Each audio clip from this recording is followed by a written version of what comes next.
پھر اس کے بعد کہا گیا یہ قرآن پیغام سب کے لیے ہے، یہ قرآن پیغام سب کے لیے ہے، لیکن ہدایت اس سے متقی لوگ ہی حاصل کریں گے، اس سے جو فیض لیں گے وہ متقی لوگ ہیں۔ اب متقی کون؟ تو اس کو قرآن اب کھول رہا ہے۔ قرآن کہتا ہے متقی وہ ہیں، دیکھیے بات قرآن واضح کرتا ہے، کہیں چھوڑتا نہیں ہے۔ متقی وہ لوگ ہیں، پہلی نشانی متقیوں کی کہ وہ غیب پہ ایمان لاتے ہیں۔ غیب مطلب کیا؟ وحی، برزخ، قبر کے اندر کیا ہوگا وہ جو بتایا گیا، آخرت، جنت، دوزخ، اور خود غیب الغیب اللہ کی ذات۔ المختصر یہ کہ حضور علیہ السلام نے جتنا بتایا اس سب کو مان لینے کا نام ہے ایمان بالغیب۔ سب حضور نے غیب کی خبریں دی نا، اب جس نے غیب کی خبریں دی وہی تو غیب داں نبی ہے صلی اللہ علیہ وسلم۔ اب ہمیں قبر نظر آتی ہے کہ یہ 2 گز ہے، چھوٹی سی اتنی سی قبر نظر آتی، 2 گز ہے، لیکن حدیث پاک اس کے لیے یہ ہے کہ یا تو وہ جنت کے باغوں میں سے ایک باغ ہے یا تو وہ جہنم کے گڑھوں میں سے ایک گڑھا ہے۔ ہم نے مان لیا اس کو، ہمیں اپنی آنکھوں پر اعتماد اتنا نہیں ہے جتنا نبی کے فرمان پر ہے، کیونکہ میرے اللہ کی شان ہے۔ ارے یہ 2 گز قبر زمین تو بہت بڑی ہے، جب وہ ماں کے پیٹ میں اتنے سے پیٹ میں پورے بچے کو سما دیتا ہے، سوچے نا ذرا کہ کیا شان ہے اس کی۔ تو وہ قبر کے اندر اگر کوئی جنت کا باغ بنا دے یا جہنم کا گڑھا بنا دے اس کے لیے کوئی مشکل نہیں ہے، کن فیکن اس کی شان ہے، وہ کہتا ہے کن ہو جا تو ہو جاتا ہے معاملہ۔ تو متقیوں کی پہلی نشانی کیا ہے کہ وہ ایمان لاتے ہیں، غیب پہ مان لیا۔ ہمیں جو نظر نہیں آ رہا ہے، غیب کہتے ہیں حواس خمسہ سے جو اللہ نے ہمیں حواس دیے، جب اس سے معلوم نہ کر سکیں وہ غیب ہے۔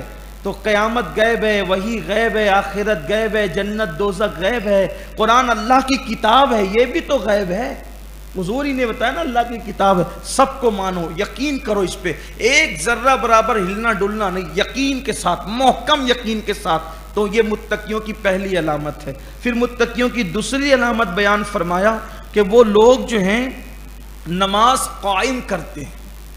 متقیوں جو قرآن سے فائدہ لینے کی صلاحیت رکھتے ہیں، قرآن جن کے لیے ہدایت ہے، پہلی نشانی تو ایمان ہے، دوسری نشانی ایمان لانے کے بعد وہ بے نمازی بن کے گھومتے نہیں ہے بلکہ وہ نماز قائم کرتے ہیں۔ یا 2 جملے بول کے آگے بڑھنا چاہتا ہوں، نماز کی فضیلت پہ تقریریں بہت موجود ہے۔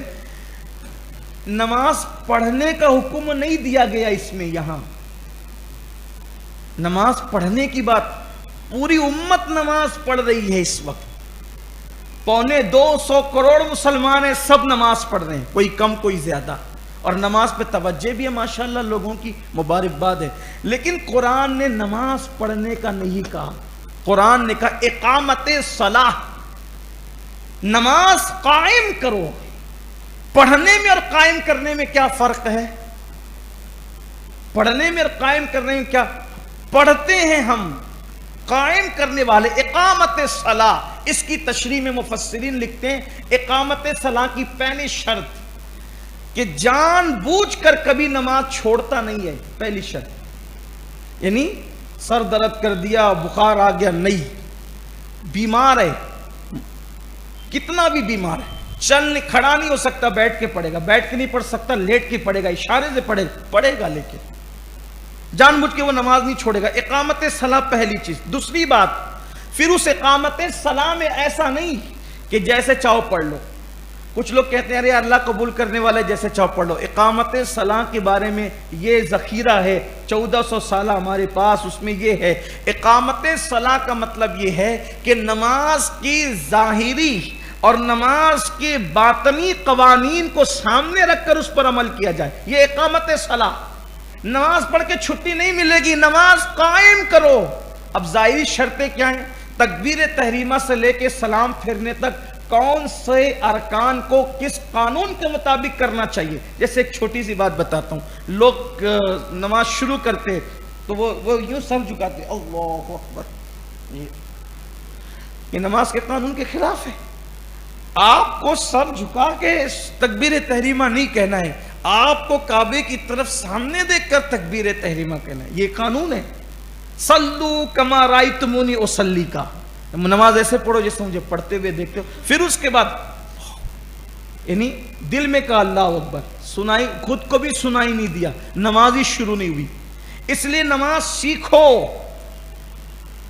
اس کے قاعدے کے مطابق، قانون کے مطابق مسائل سیکھ کر نماز پڑھو۔ یہ تو ظاہری شرطیں ہوئی، اور باطنی شرط یہ ہے کہ خشوع و خضوع کے ساتھ یہ منزل ہونی چاہیے، ان تعبد اللہ کأنک تراہ فإن لم تکن تراہ فإنہ یراک، کہ جب تم اللہ کی عبادت کرو تو اس شان سے کرو کہ گویا تم اللہ کو دیکھ رہے ہو۔ یہ بڑی منزل ہے عبادت، تم اللہ کو دیکھ رہے ہو، یہ شان ہونی چاہیے۔ اور اگر یہ پوزیشن تمہاری نہیں ہے تو پھر یہ کہ اللہ تمہیں دیکھ رہا ہے، اور اللہ تو تمہیں دیکھ ہی رہا ہے۔ تو کم سے کم یہ متقی لوگوں کی نماز اقامت صلاح ہے کہ جب نماز میں کھڑے رہو تو سوچو کہ اللہ مجھے، یہ اقامت صلاح۔ نماز پڑھ کے کچھ نہیں ملنا ہے، نماز قائم کر کے۔ میں آپ کی حوصلہ شکنی کرنے نہیں آیا، لیکن آپ سے یہ ضرور کہنا چاہتا ہوں، زندگی میں کسی عالم کو، کسی مبلغ کو 2 گھنٹے کا ٹائم کبھی دے کر کے ایک مرتبہ نماز سیکھ، صرف 2 گھنٹے، بلکہ 2 گھنٹے بھی نہیں، اگر 1 گھنٹہ بھی آپ دے دے تو آپ نماز سیکھ لیں، کم سے کم اتنی تو سیکھ لیں گے کہ چلو ظاہری طور پہ نماز ہو جائے۔ کسی دن ہم ایک ایسا پروگرام سیٹ کر لیتے ہیں کہ جس میں آپ اور ہم سب شریک ہو جائیں، اور اس میں پریکٹیکل طور پر ایک بار نماز کی اصلاح کر لیں۔ بلکہ اگر اللہ نے توفیق دی تو اپنے کام کریں گے کہ آخری عشرے میں ہی کسی دن بیان مختصر کر کے ہم تھوڑا سا ٹائم اس پر دے دیں گے تاکہ ہماری نماز درست ہو جائے۔ اللہ کرے ایک بار نماز درست، یہ جنت کی چابی ہے نماز۔ ساری چابیوں کو اپنے پاس رکھنے کی فکر کرتے ہیں، ذرا یہ بھی چابی، اس کی بھی ذرا فکر کریں۔ تو وہ متقی لوگ وہ ہیں کہ جو نماز کو قائم کرتے